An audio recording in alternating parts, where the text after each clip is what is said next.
थोड्या दिवसामध्ये मित्रांनो एकनाथ शिंदे गटाला मोठं खिंडार पडणार आहे। आता ते खिंडार का पडणार आहे तर याची आपण चर्चा करूया।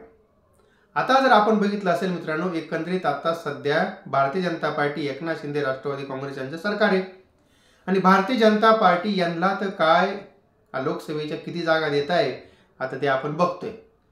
आता काल रात्री तर एकनाथ शिंदे माझ्या स्वप्नामध्ये आले होते आणि म्हटले, अरे काय संदीप भाऊ म्हणे, मी एवढे ट्रक भर अख्खे माणसं घेऊन, एवढे ट्रक भर आमदार खासदार घेऊन भाजपकडे गेलो, पण आता मला निवडणूक लढवायची तर मला ते आता माझी रिक्षा सुद्धा भरत नाही, तेवढे सुद्धा जागा मला देत नाही, अशी अवस्था केली। मग बघा ना म्हणे आता करायचं काय, मी ट्रकभर माणसं घेऊन गेलो, मी एवढे ट्रकभर आमदार खासदार घेऊन गेलो आणि आता परत निवडणूक लढायची वेळ आली तर माझी रिक्षा सुद्धा भरायला मार्गत नाही, रिक्षा भरल्याच तयार नाही। मी त्यांना किती विनवण्या केल्या, माझी निदान रिक्षा तरी भरू द्या, पण भाजप काय आता आम्हाला जागा देत नाही।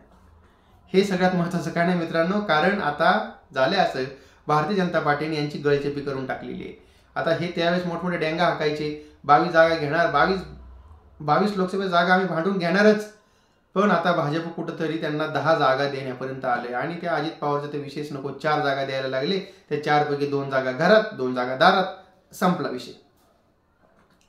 आता मी तुम्हाला सांगितलंय का एकनाथ शिंदे गटामध्ये फूट पडायला सुरुवात पडणार याचं कारण आता बघितलं असं आपण, साधारणतः 2-3 दिवसापूर्वी धाराशिवला उद्धव ठाकरे सभा झाली आणि त्या सभेमध्ये त्यांनी असं सांगितलं का मी तुळजापूरच्या देवीची शपथ घेऊन सांगतो का बाबा मला या भारतीय जनता पार्टीच्या नेत्यांनी म्हणजे अमित शहानी शब्द दिला होता का तुम्हाला आम्ही काय करू 2.5 वर्षाचं मुख्यमंत्री पद देऊ।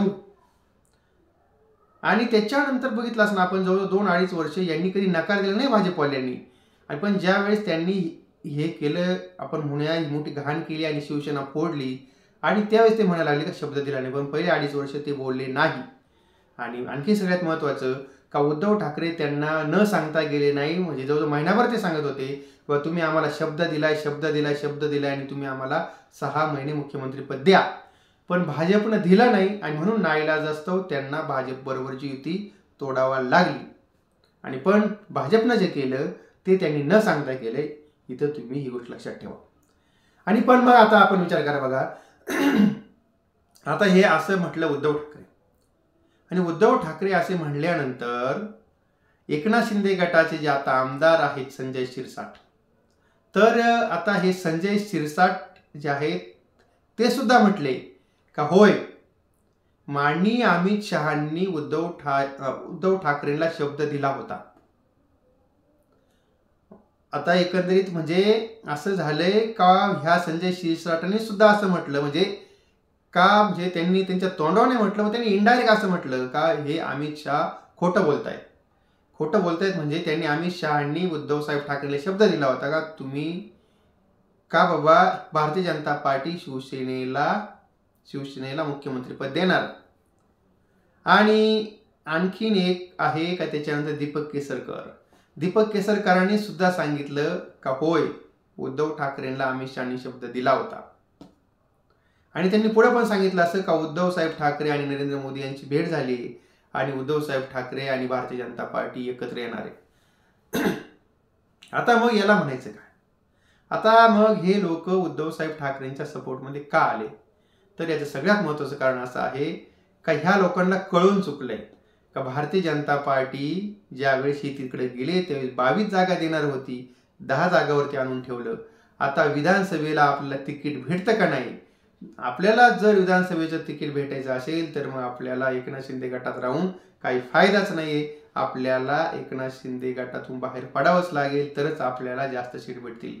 याचं कारण बघा, आता याचं कारण ह्या लोकांना असं लक्षात येते का बघा, आता एकनाथ शिंदेकडे गेली ओरिजिनल शिवसेना, ती कुणी दिली, निवडणूक आयोगानं दिली आणि तरी सुद्धा त्यांना फक्त भाजपनं 10 जागा दिल्या, पण इकडं महाविकास आघाडीमध्ये उद्धव ठाकरे जे आहेत उद्धव ठाकरेंना 22 ते 23 जागा भेटल्यात, म्हणजे का जवळजवळ लोकसभेच्या 48 पैकी निम्म्या जागा ते लढवत आहेत। आणि इकडं जे म्हणतात ना आमची ओरिजिनल शिवसेना ते लोकांना फक्त 10 जागा भाजपनं दिल्यात।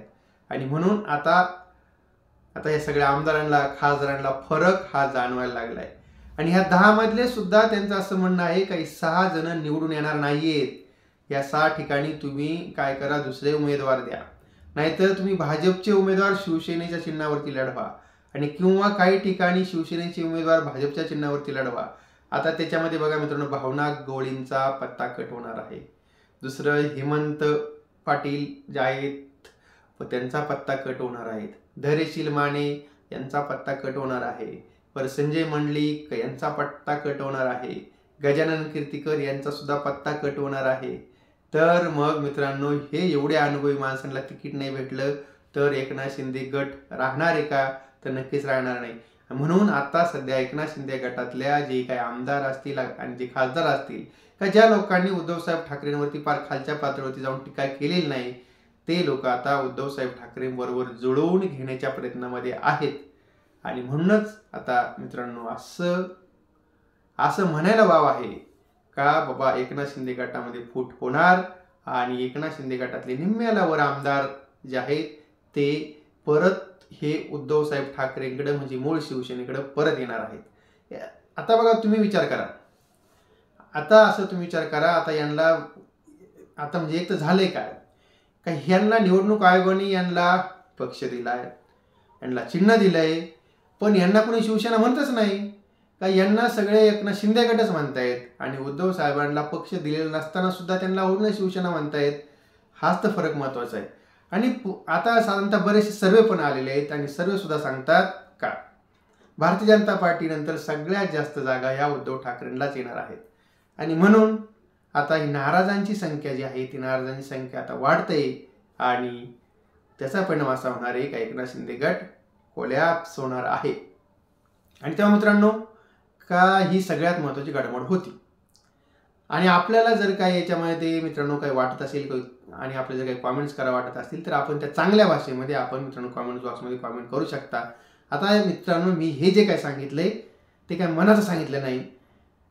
आता जे काय आपल्याला समोर मीडियामध्ये दिसतंय आणि जे काही चालू आहे आणि त्याच्यानुसार मी आपल्याला सांगितलेलं आहे. आणि त्या मित्रांनो, माहिती चांगली वाटली असेल तर आपला व्हिडिओ शेअर करा, आपले व्हिडिओ लाईक करा आणि आपल्या चॅनलला सबस्क्राईब करायला बिलकुल विसरू नका.